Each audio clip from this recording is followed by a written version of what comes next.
नमस्कार। पिछले दिनों पहलगांव से तकरीबन 12 किलोमीटर दूर बेसन में जो आतंकवादी हमला हुआ बहुत दुर्भाग्यपूर्ण था। तकरीबन 2 साल पहले हम भी कश्मीर की यात्रा पे थे, शूट करने गए थे। तो श्रीनगर पे हम लोग उतरे। चप्पे चप्पे पे हमने आर्मी देखी।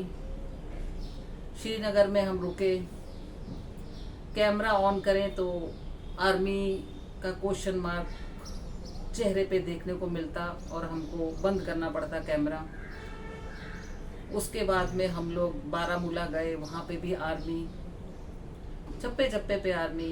उसके बाद उरी गए, जहाँ पे हम लोग गाड़ी से बाहर कैमरा निकाले तो आर्मी देखे और फिर हम लोग कैमरा अंदर कर लें। लिखा रहता था कि यहाँ पर कैमरा ऑन करना मना है, तो हम लोग को बड़ा ध्यान रखना पड़ता।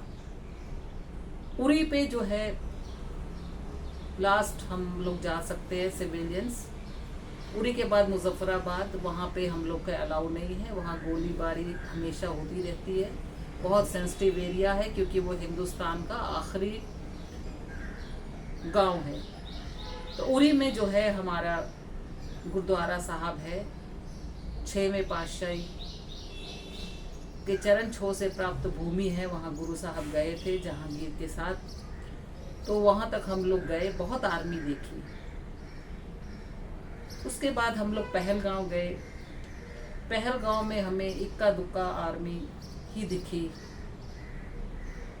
हमें याद है कि हम लेदर नदी पार करके जो है दूसरी तरफ जाना चाहते थे, तो एक आर्मी ऑफिसर वहाँ खड़ा था उस पुल के किनारे। तो उसने हमसे कहा कहाँ जाना है। हमने कहा जाके देखना है, शूट करना है। तो बोलते नहीं, वो एरिया सेफ नहीं है, आप मत जाएं। तो हमने रिक्वेस्ट की। फिर उसने ड्राइवर का और हम लोग के आधार कार्ड मांगे और बोले कि आप जल्दी जाके प्लीज़ जल्दी आइएगा। और ये पहलगांव की बात मैं बता रही हूँ, जल्दी जाके जल्दी आइएगा, वहाँ ज़्यादा रुकना सेफ नहीं है। तो वहाँ बच्चे क्रिकेट खेल रहे थे, पेड़ पे झूल रहे थे, मस्ती कर रहे थे। तो मैंने उनसे पूछा कि आप लोगों को कौन कौन सा क्रिकेटर अच्छा लगता है, तो सब उन्होंने पाकिस्तान के ही क्रिकेटरों का नाम लिया। फिर बच्चे, ताकि हम लोगों ने उनकी सेवाएं ली, वीडियो बनाया, बातचीत की। फिर जाकर मैंने एक छोटी सी दुकान में बिस्किट्स के पैकेट खरीदे और सब बच्चों पे दिए ताकि खुश हो जाएं बच्चे। तो हम लोग जल्दी आ गए। तो फिर उस आर्मी ऑफिसर ने कहा आपने बहुत अच्छा किया, वो एरिया सेफ नहीं है। खैर, पहलगांव में हम लोग घूमते रहे, हर जगह गए। फिर हम लोग चंदनबाड़ी गए, जो कि अमरनाथ यात्रा पे जाते टाइम लास्ट पड़ाव है, जहाँ तक गाड़ी वगैरह जाती है। उसके बाद पैदल ट्रैकिंग करनी पड़ती है। वहाँ भी जो है इक्का दुक्का ही हमको आर्मी मिली, मगर मेन जो है श्रीनगर और उरी सेक्टर की तरफ, क्योंकि वो बॉर्डर के पास में है। और इधर पब्लिक और श्रीनगर में जो है ब्यूरोक्रेट्स और बाकी जो वीआईपीज लोग रहते हैं, इसलिए शायद ज़्यादा आर्मी थी।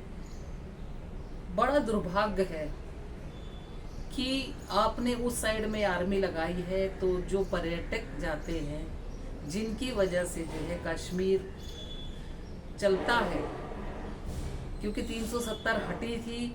हम लोगों ने महसूस किया, कश्मीर वालों ने जो है बहुत हमको महंगे कमरे दिए, खाना पीना बहुत महंगा, ट्रैवलिंग बहुत महंगा।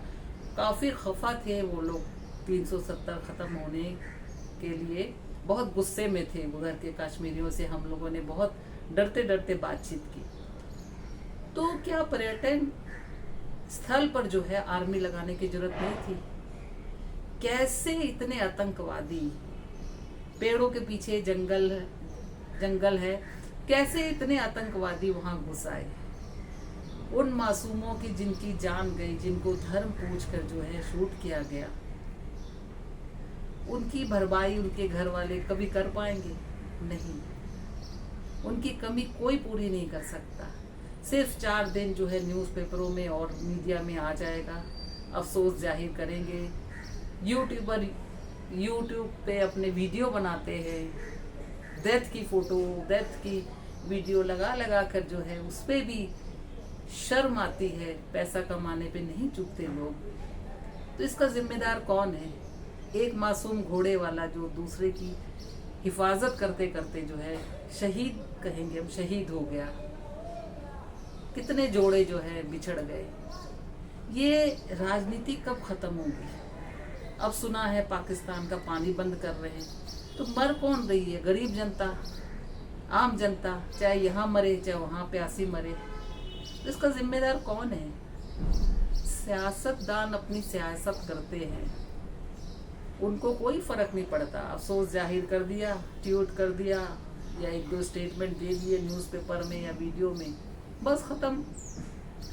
एक 10-12 साल का मासूम बच्चे का वीडियो बहुत वायरल हो रहा है, जो कह रहा है पापा को गोली मारी, मेरे को माँ ने घोड़े पे बिठा दिया, मैं नीचे उतर आया और माँ बहन किसी तरह जो है बचते बचाते आए। क्या उनकी ज़िंदगी नॉर्मल होगी? वो जब तक जिंदा रहेंगे, उनके अंदर ये दर्द घर कर गया, वो कभी ना मिटने वाला दर्द है। इस पे कौन विचार करेगा? कौन सोचेगा क्या हो रहा है? किसी की जान लेने का हक सिर्फ ईश्वर को है। अल्लाह ताला ने जिसको पैदा किया है उसकी सांस रोकने का हक भी है अल्लाह ताला का है। ईश्वर सांस की डोरी से हमें जीवित रखता है, सांसों की पूंजी देकर, और इस सांसों की पूंजी को समाप्त करने का जो हक है वो सब परमपिता परमात्मा को है। किसी को हक नहीं बनता किसी की जान लेने का।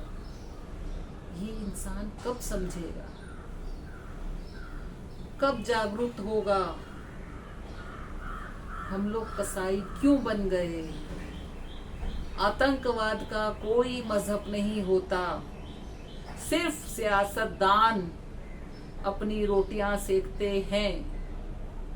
आतंकवाद ना हिंदू, ना मुस्लिम, ना सिख, ना ईसाई, उसका कोई जात मजहब नहीं होता। ये मेंटल बीमारी है। आतंकवाद जो है बचपन से जो है उनको दिमाग में भर के जहर जो भर दिया जाता है, उसका नतीजा है आतंकवाद। हमें अपने बच्चों को एजुकेट करना पड़ेगा, अच्छी से अच्छी उनको जो है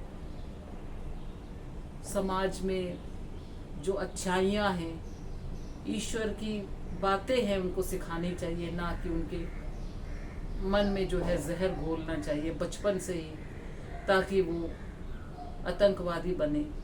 तो इस पर विचार करने का समय आ चुका है। हाथ जोड़ के विनती है, सोचो और विचार करो। ऐसे राजनीतिक लोगों से दूर रहो जो सियासत करते हैं। बहुत दुख के साथ मैं ये वीडियो ख़त्म कर रही हूँ। ईश्वर जितने लोग गए हैं उनकी आत्मा को शांति दे और उनके परिवार को हौसला बख्शे। नमस्कार।